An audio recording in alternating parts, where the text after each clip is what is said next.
Good evening and welcome to Wednesday night Bible study. It's good to see you in the house of the Lord tonight. Welcome those of you joining us online as well, wherever you happen to be viewing from. We encourage you to join us Sunday morning as we continue the series Living in the Light of Christ's Return, looking at 2 Thessalonians chapter 3. 2 Thessalonians chapter 3, and we'll begin talking about the faithfulness of God. And we'll also be baptizing believers in water on Sunday. So if you have not let me know yet and you'd like to be baptized, just let me know. Also be sure to bring a change of clothes as well.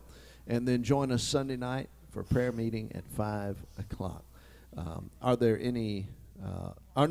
this Sunday night, actually, it just come to my mind. We'll be having West Tennessee Camp Meeting. West Tennessee Camp Meeting will be going on. So no prayer meeting here Sunday night. No prayer meeting here Sunday night because of West Tennessee Camp Meeting be taking place at Greater Vision Church of God in Troy, Tennessee. So we'll be there. Are there any prayer requests tonight?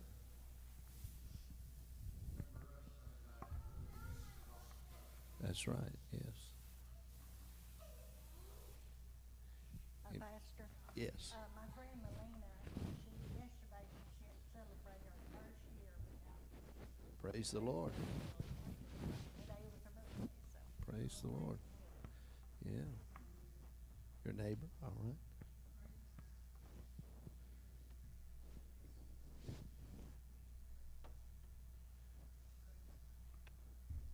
Absolutely.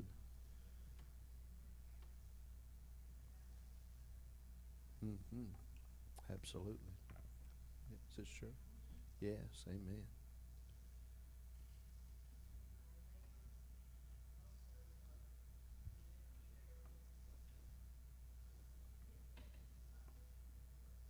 Well, good. All right. Remember her in prayer.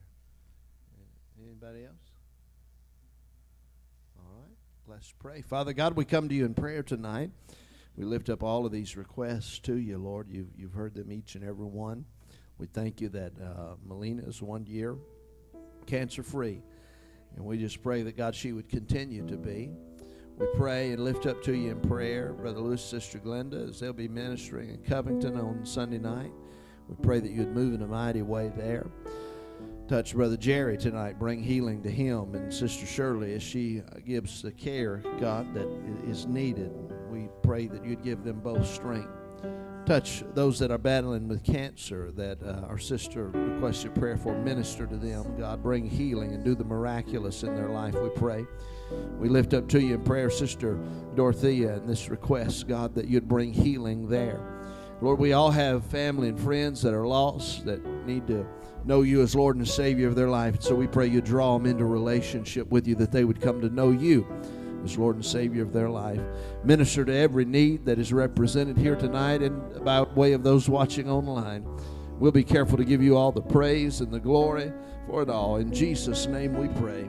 Amen and amen. If you can and you're able, stand and let's get ready to worship the Lord in giving and in song tonight as Brother Lewis comes to receive the tithe and offering. If you're watching online, you can give at victoryjackson.com. You can also give through our app. Brother Kenny, would you pray over the offering?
For the mourner's bench will have no place at all. There will never be a sermon preached to sinners, for the sinner had refused to heed the call. There will be no mourning over wayward loved ones. There will be no lonely nights of pleading prayer. All our burdens and our anguish will be lifted at that meeting in the air. Oh, there is going to be a meeting in the air, in that sweet, sweet by and by. I am going to meet you over there in that home beyond the sky. Such singing you will hear, never heard by mortals' ears, will be glorious, I do declare. God's own Son will be the leading one at that meeting in the air. There the doubters will be missing altogether. All the skeptics will be absent on that day. There will be no grumblers present to disturb us, and the ancients will be busy far away. There the saints will have his seal upon their foreheads, dressed in raiment none but ransomed ones can wear.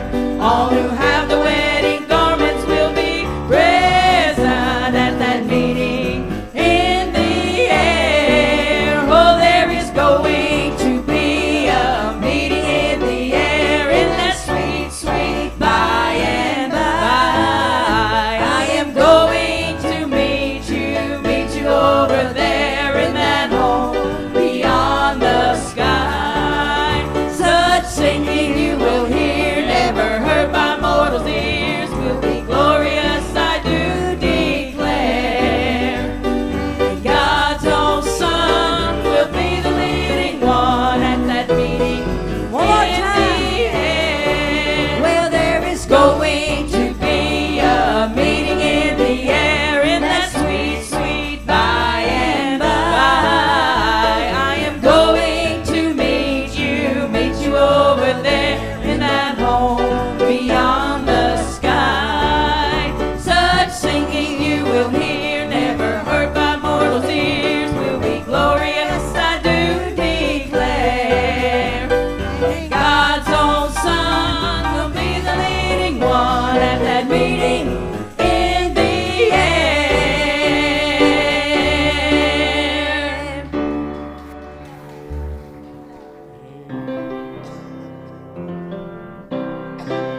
Y'all going to the enemy's camp tonight? I don't guess any of us are. Okay.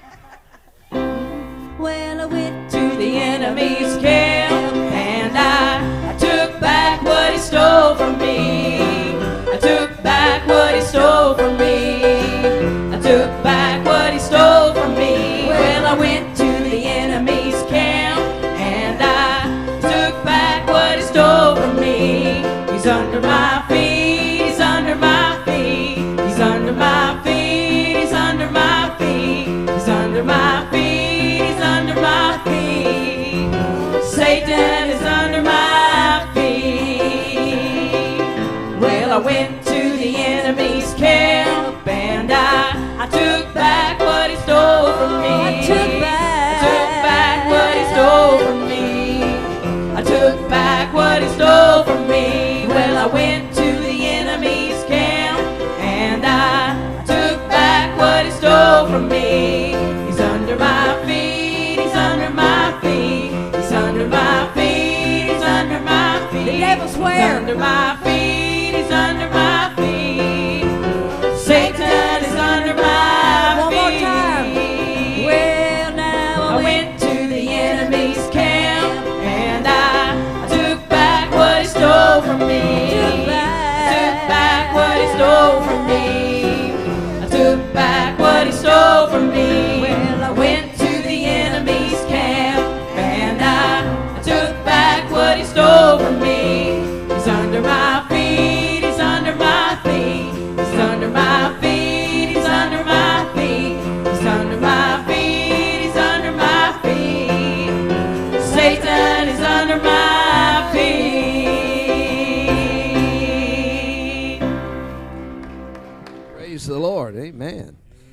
for leading us in those songs tonight. God bless you as you're seated.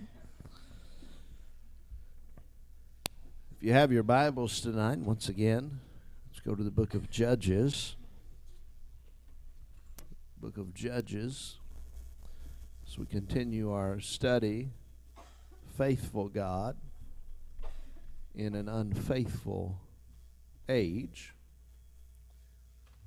Studying the book of Judges, Samson's fatal flaw tonight. We're just getting started in understanding a little bit about the most enigmatic character in the book, the Hercules, if you will, of the Old Testament. We're going to look tonight over 2 chapters. Both of them have 20 verses in them. The first chapter is about Samson and his women, and the second is about Samson and his war. I didn't divide it up that way. That's just kind of how it happened to fall, and it's interesting that it fell that way. We begin in the 14th chapter of the book of Judges. We're going to tell the story as we read the scriptures tonight, so you might want to keep your Bibles open there. Of course, they will be on the screen, but I'm not going to read it all ahead of time. We're just going to walk through the story together as we follow Samson and his determination to try to be God's deliverer for the people of Israel. We learned last week about his miraculous birth, his special anointing as a Nazirite. We learned about what it means to be someone who takes the Nazirite vow. And in these next chapters, we're going to see what happens in the life of Samson, because it is somewhat of a mystery, to say the least. How could a man who got started like he did end up doing some of the things that he did? And how do we, as we look back on it from our perspective in our day, how do we justify Samson? What is his purpose, and why is this in the Bible in the first place? So, though he was a man of faith and was used by God greatly, he was also a man of great weakness and failures, and it almost seemed to erase some of his successes. Now, the Bible does not condone Samson's sinful behavior, but it describes for us in living color so that we can see the failures, and then we can step back from it and see God's providential purposes that was used even in Samson's failures to accomplish God's will. And so we also see the awful end to which Samson's failures took him. How he started with such a promise and he ended with such a failure. One commentator by the name of R.A. Watson says Samson, he was easy prey to some kinds of temptation. Restrained on one side, and he gave himself to license on the other. His strength was always undisciplined, and early in his career we can almost predict what would happen to him. Samson had love affairs with Philistine women that led him into deep sin and ultimately jeopardized the nation that he had been called to judge. And so we begin tonight, first of all, in the 14th chapter with Samson's love for women. And it begins with a sinful desire. Samson's love for women, a sinful desire.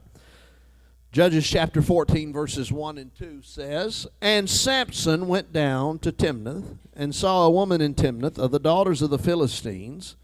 And he came up and told his father and his mother, and said, I have seen a woman in Timnath of the daughters of the Philistines. Now therefore get her for me to wife."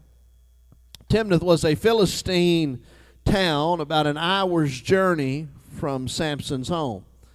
And one day he had wandered out from his home, and he got near the little city of Timnath. And there, as he looked over the city, he saw a woman who pleased him. That's what the scripture says. And he came back to tell his parents about her, since, of course, in that day it wasn't a matter of him going down to meet her. The marriages were often arranged between parents. And so the only way that he could get this woman is if his parents, if there was some kind of an arrangement that was made. And so the sinful desire is evidence of a stubborn disobedience.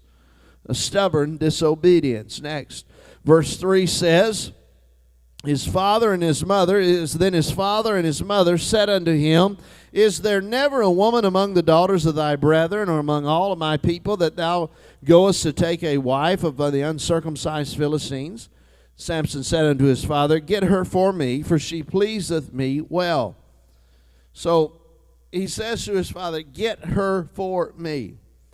I'm thinking to myself, and some of you probably are thinking the same thing, what would have happened if I had said something like that to my dad? I probably wouldn't be here today. Right? That would have ended right on the spot. Samson's parents were astounded, first of all, that their son would break the law of Moses, which absolutely forbid an Israelite to marry a foreigner. In Exodus chapter 34, verse 16, it says, And thou take of the daughters of their daughters unto thy sons, and their daughters go a-whoring after their gods, and make thy sons go a-whoring after their gods.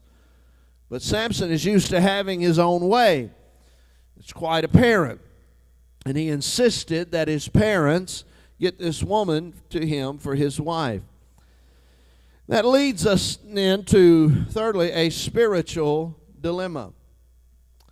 A sinful desire, stubborn disobedience, and a spiritual dilemma. Verse 4 says, But his father and his mother knew not that it was of the Lord, that he sought an occasion against the Philistines, for at that time the Philistines had dominion over Israel. Now, this is really a conundrum if you want to see one. How could it be of the Lord for Samson to disobey the Lord? But the best way to understand this, to realize this, is that the Lord did not want Samson to marry this Philistine girl, which contradicted his word, but rather God would overrule Samson's disobedience for his own glory. The best illustration I have of that happened in the life of Joseph. If you remember in Joseph's life, his brother had sinned against him, and they sinned against him very cruelly. But God used their wicked behavior to advance his own purposes in the life of Joseph. We read in Genesis 50 and 20, But as for you, you thought evil against me, but God meant it unto good, to bring to pass, as it is this day, to save much people alive. That verse could almost be written in this particular chapter in the book of Judges. Samson meant it for evil, but God meant it for good. And out of this, he's going to use what happens in this story to begin to relieve the children of Israel from the dominion of the Philistines. Mark it down in your books. God is never responsible for man's evil acts, but he often weaves them into a garment of praise for his own glory. And so, a sinful desire, a stubborn disobedience, a spiritual dilemma, but notice fourthly, a supernatural display. A supernatural display. Verses 5 and 6, Then went Samson down, and his father and his mother to Timnath, and came to the vineyards of Timnath, and behold, a young lion roared against him. And the Spirit of the Lord came mightily upon him, and he rent him as he would have rent a kid, and had nothing in his hand, but he told his father or his mother, he told not rather his father or his mother what he had done. As we've been learning throughout the study of this book, in that the Old Testament saints were not continually filled with the Spirit of God like we are. They were selectively indwelt by the Spirit in times of great need. You notice in this story, we're telling that on several occasions, it's going to talk about how that Samson, the Spirit of the Lord came upon him. The Spirit of God. And that's how it worked in the Old Testament. The Holy Spirit didn't live within them continually, but in special times of need, the Spirit of God would come upon them. And it seems as though when Samson was about to express gigantic displays of strength, it was the Spirit of God that would come upon him and enable him to do that. And as Samson was going down to his wedding to the woman of Timnath, he comes across a lion. And the Bible says that he used his bare hands. He tore the lion apart because the Spirit of the Lord came upon him. And we have this reminder from the Bible that Samson's strength was not his own, but it was the strength of the Lord in his life. What happened after that supernatural display is a very significant detail. And you don't want to miss this. beginning in verse 6, it says, "And the Spirit of the Lord came mightily upon him, and he rent him as he would have rent a kid. And he had nothing in his hand, but he told not his father or his mother what he had done. And he went down and talked with the woman, and she pleased Samson well. And after a time he returned to take her, and he turned aside to see the carcass of the lion. And behold, there was a swarm of bees and honey in the carcass of the lion. And he took thereof in his hands, and went on eating, and came to his father and mother, and he gave them, and they did eat. But he told them not them that he had taken the honey out of the carcass of the lion." So twice in this story we're told Samson did not tell his father and his mother something. That usually is not a good sign. If you grow up in a Christian home and you don't tell mother or father something, usually you don't tell them something you want them to know, because you know if they know, you're in trouble. Samson was not supposed to touch a dead thing. He was breaking his vow. And so why would Samson not tell his father and his mother about the origin of the honey? Again, it's a violation of his vow. Remember, part of that Nazirite vow was that he was not to come into contact with the dead. He had killed that lion with his own hands. And then on his way home, he harvests the honey out of the carcass of the dead lion, and he comes home eating it, and obviously we see that he shares it with his parents. And his mom and dad would have been horrified if they knew where that had come from, knowing that this vow he had entered into, not just from his birth, but from his mother's womb. She was involved in this vow. Samson had summarily broken a part of that vow by getting involved with the carcass of a dead lion. And he's not finished doing that sort of thing, as we'll see a little bit later on. He didn't want his parents to know. But then notice a sensuous defeat. Samson's love for women, a sinful desire, a stubborn disobedience, a spiritual dilemma, supernatural display, a significant detail, but a sensuous defeat. Verse 10 we read, "So his father went down unto the woman, and Samson made there a feast, for so used the young men to do. And it came to pass, when they saw him, that they brought 30 companions to be with him. And Samson said unto them, I will now put forth a riddle unto you. If you can certainly declare it me within the 7 days of the feast, and find it out, then I will give you 30 sheets and 30 change of garments. But if you cannot declare it me, then you shall give me 30 sheets and 30 change of garments. And they said unto him, Put forth thy riddle, that we may hear it. And he said unto them, Out of the eater came forth meat, and out of the strong came forth sweetness. And they could not in 3 days expound the riddle.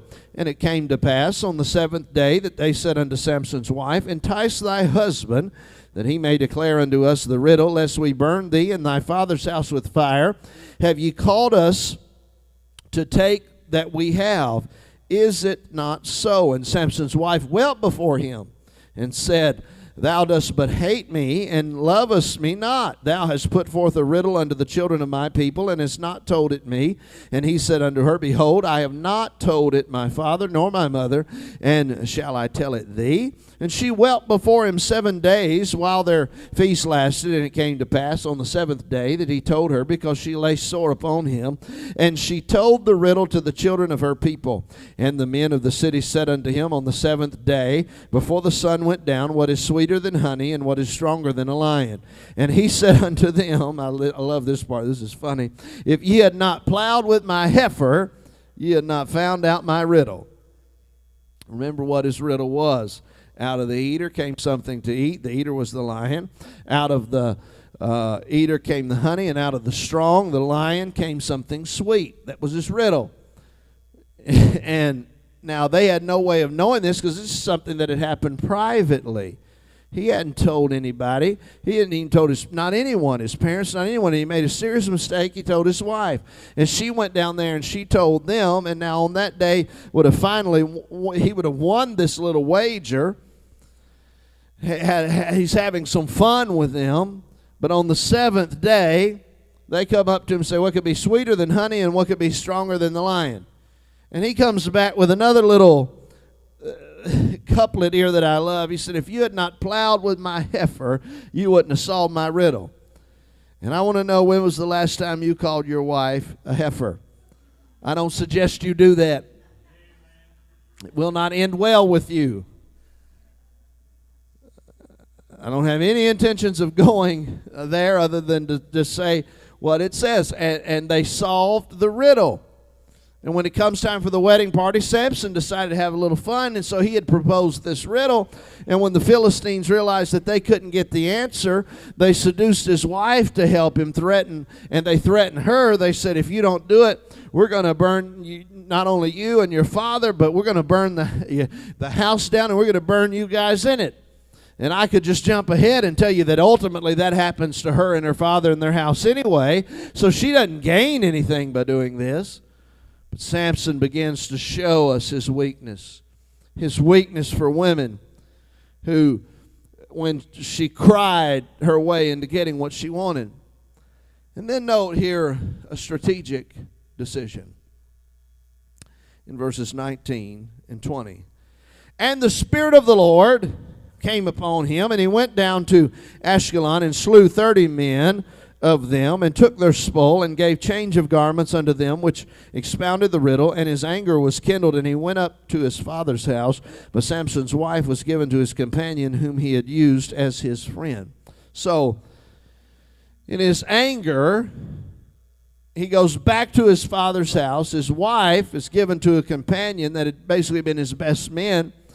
And it sounds like something you would read in the newspaper, something you would watch in a soap opera or something like that. But God's purpose for Samson was about to begin to be realized, because what had happened, now he had occasion against the Philistines. They had guessed his riddle. He had to pay them what he promised, but he didn't have it. So he went down to another city of the Philistines, killed 30 Philistines, got their stuff, and came back and paid the Philistines what he had taken from the Philistines that he had killed. And that's kind of not the way this was supposed to work. But once again, the Spirit of the Lord came upon him, we're told, and he killed the Philistines. The Philistines were the enemies of God. So he was the champion against these enemies. And it seems like Samson knew that he should be more vitally involved in fighting the Philistines, but he just couldn't get it in gear. But then stuff starts to happen. And now he's about to get in gear. He took from the Philistines to repay the Philistines over here. And the repayment of the Philistines on the part of Samson was just the beginning. God was using Samson in the emancipation of the people of God from the wicked Philistines. And so ends the first part here, Samson's love for women. That's chapter 14. But chapter 15 is Samson's love for war. His love for war. We're going to see, first of all, his motivation for war. His motivation for war. Judges chapter 15, beginning in verse 1. But it came to pass, within a while after, in the time of wheat harvest, that Samson visited his wife with a kid. And he said, I will go into my wife into the chamber, but her father would not suffer him to go in. And her father said, I verily thought that thou hast utterly hated her. Therefore I gave her to thy companion. Is not her younger sister fairer than she? Take her, I pray thee, instead of her. And Samson said concerning them, Now shall I be more blameless than the Philistines, though I do them a displeasure. So after killing the Philistines, giving their tunics a change of clothes to the men of Timnah, Samson went back to Zorah, where he lived with his parents for quite some time. A few months go by, and he decides he's going to take a gift to his wife, perhaps in the hopes of reconciliation, to make things better at home. And when he arrives to the house, he was told by her father that she had been given as a wife to Samson's best man. Apparently, the bride's father thought, well, Samson isn't coming back, so his daughter is given to another man as to be husband. And when his wife's father suggested that Samson settle for her sister, Samson is furious, and he said that this time he would be blameless if he harmed the Philistines. In other words, I've been holding back a little bit, And I've been holding back, not doing what I'm supposed to be doing, out here destroying the Philistines who hate the God that I serve. But this time, I got enough motivation now. This time, if I hurt them, I'm going to be blameless because of what has happened to me, because of what you've done in indignation and embarrassment of my wife. And so, notice next Samson's madness in war. We see his motivation for war, now his madness in war. Verses 4 through 6. And Samson went and caught 300 foxes, and took firebrands, and turned tail to tail, and put a firebrand in the midst between two tails. And when he had set the brands on fire, he let them go into the standing corn of the Philistines, and burnt up both the shocks and also the standing corn with the vineyards and olives. Then the Philistines said, Who hath done this? And they answered, Samson, the son-in-law of the Timnite, because he had taken his wife and given her to his companion. And the Philistines came up and burnt her and her father with fire. Remember what I told you? She didn't escape anything, because she ended up getting the very thing that they had originally said would happen if she didn't tell them the riddle. And that tells me, I guess, that you never should cooperate with an extortionist, because usually it turns bad, and it turned out all bad here. The Bible says that the first thing Samson did in a rage was, I don't know how he did this. It had to be the Spirit of the Lord coming upon him. 300 foxes. Literally, one translation says they were jackals. He catches 300 foxes, turns them tail to tail, ties their tails together, then tied a burning firebrand to their joined tails, and you wonder how he got them to go through the grass. I mean, if you had a torch tied to your tail, you'd be running as fast as you could trying to get away from it too. Right? And so not only did they burn down all of the standing grain, but they burned down the olive groves, and they burned down the vineyards. And this was not just personal revenge on the part of Samson. This was an opportunity for him to use a personal problem as a motivation to declare war on the entire nation of the Philistines. And when the Philistines discovered that Samson had done this, they went to the home of his wife, and they burned her and her father and their whole house, as if they thought that would stop Samson. And if they thought that, they're about to discover otherwise. Because now we see Samson's method in war. His motivation for war, his madness in war, now his method in war. Judges 15, verses 7 through 13, And Samson said unto them, Though ye have done this, yet will I be avenged of you, and after that I will cease. And he smote them hip and thigh with a great slaughter, and he went down and dwelt in the top of the rock Edom. Then the Philistines went up and pitched in Judah, and spread themselves in Lehi. And the men of Judah said, Why are you come against us? And they answered, To bind Samson are we come up, to do to him as he hath done to us. Then 3,000 men of Judah went to the top of the rock Edom, and said to Samson, Knowest thou not that the Philistines are rulers over us? What is this that thou hast done unto us? And he said unto them, As they did unto me, so have I done unto them. And they said unto him, We are come down to bind thee, that we may deliver thee into the hand of the Philistines. And Samson said unto them, Swear unto me that ye will not fall upon me yourselves. And they spake unto him, saying, No, but we will bind thee fast, and deliver thee into their hand, but surely we will not kill thee. And they bound him with 2 new cords, and brought him up from the rock. The English translation here doesn't convey really what actually happened as accurately as I wish it did. What the text says is that Samson slaughtered a band of the enemy, hip and thigh, with a great slaughter. That means Samson literally massacred them. It was a bloody massacre. And this action on Samson's part got the Philistines so mad that they come with 3,000 soldiers looking for him. And they confront the men of Judah with this Philistine army, and they decided it would be in their best interest of everyone if they arrested Samson and handed him over to the Philistines. So 3,000 of his own people, 3,000 Judeans, went down to the cave of Elam where Samson was holed up, and they demanded that Samson surrender so that they could deliver him to the enemy. Now, can you imagine what is going on in Samson's heart? The weak weak-kneed, cowardly, his own people. Rather than fight with him against the enemies of Jehovah, they're going to turn their leader over to the enemy so that they can get out of trouble. It is an appeasement at the greatest possible cost. He must have been so disgusted at their cowardice, but rather than put them in jeopardy with the Philistines, he decides to give himself up. And if you read ahead of the story, you know Samson's got a plan.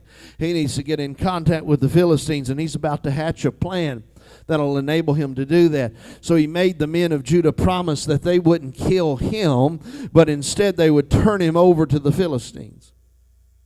Now we come to not only his motivation in war, his madness in war, his method in war, but we see number 4, his massacre in war.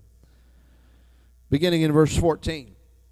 And when he came again unto Lehi, the Philistines shouted against him, and the Spirit of the Lord came mightily upon him, and the cords that were upon his arms became as flax that was burnt with fire, and his bands loosed from off his hands. And he found a new jawbone of an ass, and put forth his hand, and took it, and slew 1,000 men therewith. And Samson said, with the jawbone of an ass, heaps upon heaps, with the jaw of an ass have I slain 1,000 men.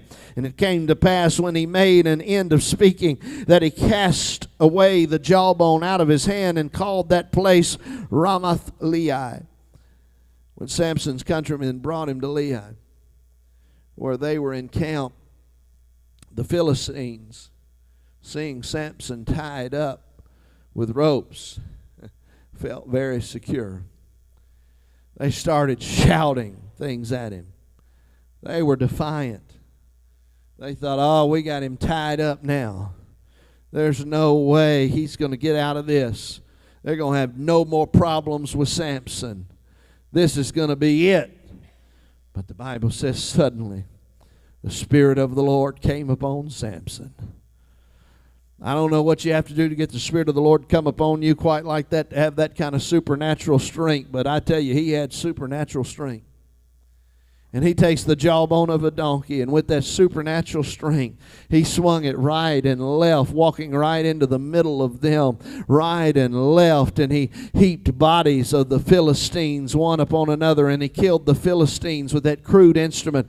And the legend of Samson continued to grow stronger and stronger in the rest of that nation that would not fight the Philistines. Samson said, that's okay. If you're not going to fight, I'll fight. If I got to fight by myself. Was he right? I don't know. He surely did some things that don't seem like they should have been done, but you can't fault him for it. He knew that something had to change. The wicked Philistines had dominion over the people of God. Nobody wanted to deal with it, and so he said, if nobody else will do it, I'll do it. And he didn't wait around on a group to get together. He just waded out into the middle of it.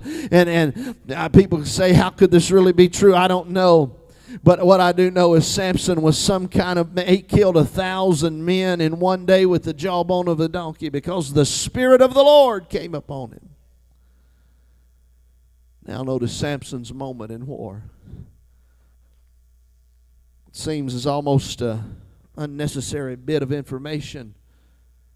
But in verse 18 we read, and he was sore athirst, and called on the Lord, and said, thou hast given this great deliverance into the hand of thy servant, and now shall I die for thirst, and fall into the hand of the uncircumcised. But God clave an hollow place that was in the jaw, and there came water thereout. And when he had drunk, his spirit came again, and he revived. Wherefore he called the name thereof Echekor, which is in Lehi unto this day. And he judged Israel in the days of the Philistines 20 years. Interesting thing about these two verses, ladies and gentlemen, is that in Samson's life, this is the only record other than right before he dies we have of him praying. This is the only record of a prayer that he prayed other than the prayer that he prayed before he died. It's very interesting because in the midst of all of this, Samson recognizes his victory was really God's victory. He gives God the credit for it, and he also knew how dependent upon God he was. God answered Samson's prayer for water. And he did much more. Samson was confirmed as a judge in Israel for 20 years. Quite a man, wasn't he? He was the first freedom fighter, if you will, of Israel. But he wasn't the last. In fact, I recently read a story I want to share with you from the 1973 Yom Kippur War that broke out in Jerusalem about this Jewish patriot, a man by the name of Zevi Gringold. He became known as Zwaka. That was his nickname. When the war of Yom Kippur broke out in Jerusalem, he was with his family in the kibbutz, their little village that they live in. He immediately put on his uniform and hitchhiked to the headquarters of the Golan Front, and he asked for a tank command. Well, only 3 tanks were available, and 2 of them were damaged. And so heading in for repairs, Lieutenant Gringo took the 3rd tank, and he headed out. He quickly found himself in the thick of the battle, and he managed to knock out several Syrian tanks. In the meantime, he saw his other support tanks go down, and realizing he'd have to leave the main road to survive, he began maneuvering behind the hills parallel to the highway. Zwicka would come up over a small hill, destroy a Syrian tank, and race back to the hilly ground, and then he would repeat his action. He knocked out so many tanks that the Syrians thought they were facing a whole Israeli tank brigade. Believing themselves to be outmanned, they retreated with odds of 50-1 against him. Zwicka turned back the Syrian attack that day after each successful strike. He radioed back to headquarters that the Zwicka unit had destroyed another Syrian tank, leading headquarters to think that the Zwicka unit was an armored unit, but he was just one. One brave soldier, all alone, holding off the Syrian advance. He was the Samson of his day. I don't know if you've seen it or not, but I've seen some of the videos of those Iranian drones and missiles coming in and the defense system of Israel going up and meeting them. Because you see, God's people will be victorious. God is watching over his people to protect them. Whether it's used by modern methods of warfare or whether it's the hand of God intervening on their behalf, either way, God's people will be protected. And I don't know what happens in your heart when you hear stories like this one that I just shared, or I hope you don't get the idea to go out and do things like Samson did. We don't want to hear about anybody massacring people or finding a woman who's not a Christian or anything of that nature. But what ought to come to our hearts is this. Here was a man who ultimately believed that something was wrong and something needed to be done about it. And he finally made the decision that if nobody else was going to do anything about it, he was going to do something. And courageously he stood up, one, against the whole world. We don't have too many men and women like that today. But we're going to have some men and women who have that kind of courage that'll say, I don't care what anybody else says. I don't care what anybody else thinks. This is what's right. This is what I know should be done. And if nobody else does it, by the grace of God, I will do it. And when you do that, it's a wonderful day in the kingdom of God. For the Bible says that the Spirit of God comes upon us in times to enable us to do things that we wouldn't have the strength to do in our own ability. It's not by our might, nor by our power, but by His Spirit. Well, that's the kind of person I want to be. I know it's the kind of person you want to be. Samson also teaches us one other thing before we close our Bibles tonight. He started out strong in the Lord. He was a Nazirite. He took a vow. And as we study his life, you're going to notice that, ladies and gentlemen, that Samson didn't become corrupted overnight. But little by little, he made small concessions until those small concessions ultimately destroyed his influence for God. Until one day they shaved off the hair of his head, and the Bible said that he went out as before, not knowing that the power of God was no longer with him. What a sad story. What a sad thing to think that you have God's power in your life, but you let it become so dissipated until one day you go out as before and you realize that you don't have the power any longer because it's been sucked out of your life 1 ounce at a time. Somebody once said that marriages don't go bad because of a blowout, they go bad because of a slow leak. The same is true with our relationship with Christ. We don't get into a situation that Samson got himself into and then think later on just deciding one day that we're not going to go out and live for the Lord anymore. No, we start making concessions little by little. We get into problems with immorality in our marriages. We stop being careful, and little by little we let our guard down, and then little by little we're enticed to do things that dishonor the Lord. Samson teaches us the power of being strong and the sadness of being weak, all in one man. It is the mystery of the Bible, and that's why I love to teach it so much. What a story the life of Samson is, and what great truths we can glean from it for our lives. Amen. Heavenly Father, thank you for this study tonight on the life of Samson. These 2 chapters that we've discussed tonight. Lord, I just pray that we would learn from them, we would glean from them, and we would be the people that you've called us to be in the day and the hour in which we live. In Jesus' name we pray. Amen and amen. God bless you.